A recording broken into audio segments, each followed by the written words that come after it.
Hi, it's Mark. I'm here with Bernie Pawlik, Pawlik Automotive in Vancouver, Vancouver's best auto service experience, multiple winners of Best Auto Repair in Vancouver as voted by their customers, and we're talking cars. How you doing, Bernie?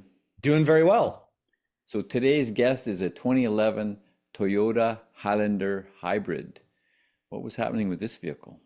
So this vehicle came in with an inverter problem, which we'd rectified, but it turned out there was a few problems on top of that, which we eventually traced to where in the transmission or the motor generator transmission unit. So hybrids are a very complicated piece of machinery, electrical, mechanical, and kind of running through the motor generator transmission, which is this weird, complicated piece of machinery. What was the mileage on this vehicle? Yeah, so this vehicle had quite high mileage. It was about 280,000 kilometers, which is, in miles, I think that's about 180 or something. It's up there. So it had some good use.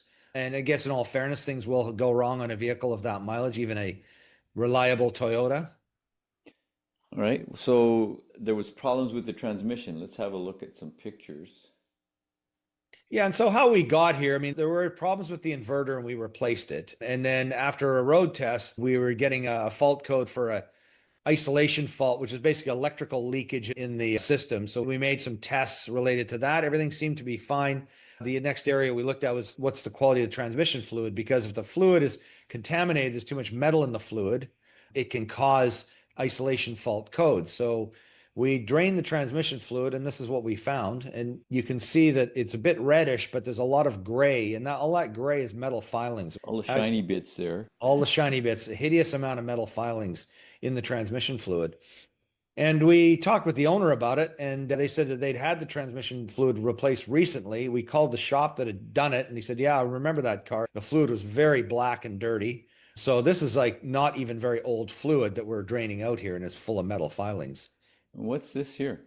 So this is draining out some cleaner fluid. So we basically did a double fluid drain and fill, basically drained the fluid out, filled it up with fresh fluid, road tested the vehicle for a little while, came back, drained it again. So this is the fluid that came out. Still had a tiny bit of metal in it, but very, very minimal. As you can see, that's how the fluid should look. But we did a second drain just to ensure we got out as much particulate crap as possible. And so did a second fill, and obviously the fluid would be much cleaner from the second one, which we didn't drain out. And that removed the trouble codes and all those things. An Yeah, assumption that perhaps the vehicle's okay at that point? well, we basically left it with the customer saying, "Hey, you know what? This transmission's got severe wear inside, and we don't know how long it's going to last. It may be finished by tomorrow. It might be 6 months, a couple years. You never know." But basically, the fact that it had basically three transmission fluid changes, it's pretty severe. So we road tested the vehicle extensively for an hour, drove fine, no codes, no warning lights. Figured, hey, okay, great. Unfortunately, the next day it failed again, and the transmission needs to be replaced. So we're still pending their approval or decision on doing it, but that's where we're at. So you mentioned to me earlier that you did some research on this, and there's something inside these transmissions that will cause this?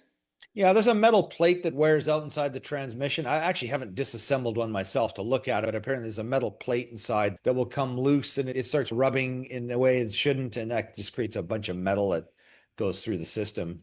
So what happens with metal filings in the system, it will sort of short circuit or create electrical conductivity in the fluid, which you don't want. So the fluid is special in these transmissions. We only use the genuine Toyota fluid just to make sure there's no weird issues. And why would that be an issue? Why is, I think, an isolation fault? Why would that be an issue for safety even? Well, these vehicles have high voltage, 300-ish approximate volts. It fluctuates around. That's deadly voltage. If it were to leak into the car, for instance, and you're holding the steering wheel and all of a sudden the 300 volts went through the steering wheel, it could kill you. Or if you step out of the vehicle and one of your body's grounded and the other's, electrically charged. So they put a lot of safety features. All the wires and cables, if you ever look on an EV or hybrid, they're all orange covered cables, and those are all shielded cables. You have to be very careful when you're doing electrical testing. You can't do the old fashioned way of piercing through the insulation to test it, because the moment you do that, you've now shorted the isolation to the voltage and the cable's junk. So very precise procedures to do testing on these kind of things, but it's all there for safety. And any minute amount of electrical leakage in the system, it's all monitored. Any minute amount of electrical leakage, it will basically shut the hybrid system down. And so what would that possibly, maybe even probably have done to the inverter? Well, it could have damaged the inverter. If there's too much material, metals, and things are conducting in the wrong way, it could cause an inverter failure. So it might well be the reason the original inverter failed. But inverters do fail from time to time, even in a perfect running system. So you can't really necessarily blame that on the transmission, but it's a possible cause. And this hybrid, this is just specific to around this kind of vintage of Toyota Highlander hybrid. Yeah, they made this model for, I can't remember how many years now, but the Highlanders are slightly more problematic and have a few more issues than Priuses do because they're a little more complex. They have a third motor in the rear to drive the all-wheel drive system. Three motors, Three motors, yeah. three times as much fun. So yeah, the more complexity you add, it makes for a more useful vehicle and more stuff goes wrong.